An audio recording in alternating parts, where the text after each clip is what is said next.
બહાર કાઢવા લડે, હાઈ ટેન્શન લાઈન ને લઈને લડે, જમીન સંપાદન ને લઈને લડે, ક્યાંક ને ક્યાંક નકલી બિયારણ, નકલી ખાતર અને નકલી જંતુનાશક દવાઓ બજારમાં મળે એ મુદ્દે લડે. મુદ્દાઓ અસંખ્ય છે, પણ પૂછવા એ પણ આવ્યા છીએ કે જે લોકો 30 વર્ષથી સત્તામાં બેઠા છે એની જવાબદારી શું છે? એની જવાબદારી કાંઈ નથી. ઉલટાના અહીંયા આવે રાણા સાહેબ, પૂર્વ મંત્રી તો આ ગામમાં એકવાર આવ્યા હતા, મત નહીં નીકળે પાણી નહીં દઈએ. અરે ન પાણી આવ, તમે પાણી આપશો અમારો ખેડૂત સત્તામાં આવશે. તમે મત નહીં આપો, જે ગામની લીડ જોઈશું.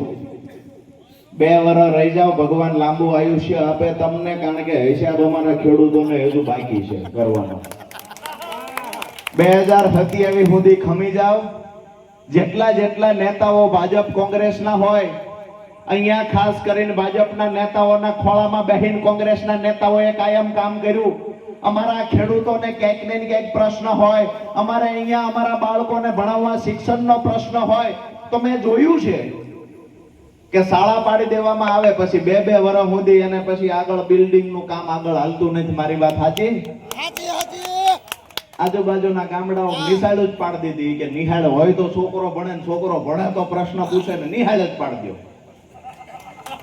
દેવળિયામાં પાડી દીધી, અહીંયા દેવળિયામાં પાડી દીધી, કેદારિયામાં પાડી દીધી. આજુબાજુના ગામમાં કોઈ રજૂઆત કરે કે અમારા છોકરાઓને સારું શિક્ષણ મળે એના માટે સારી સ્કૂલ હોવી જોઈએ, ભાજપના નેતાએ કીધું નવી બનાવશું, પણ આ જે છે એને બધું ખેદાન મેદાન કરી નાખો, પાડી દો.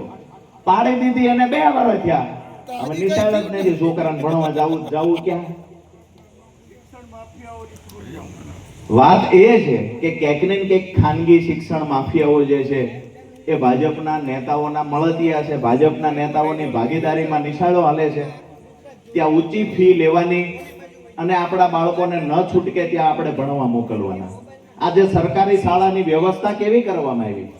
સરકારી શાળાની અંદર આપણું બાળક ભણતું હોય અને એને કોઈને મા બાપને પૂછે કે તમારું બાળક ક્યાં ભણે છે, મા બાપને શરમ અનુભવે મારા બાપ કે અમે સરકારી શાળામાં બાળકને ભણાવ્યું છે. આવી ખરાબ હાલત સરકારી શાળાની કરી. વાત એ છે કે નથી પૂરતા શિક્ષકો, નથી પૂરતા ઓરડા. આ તો નતું, ઉપરથી નિહાળને પાડી દીધી.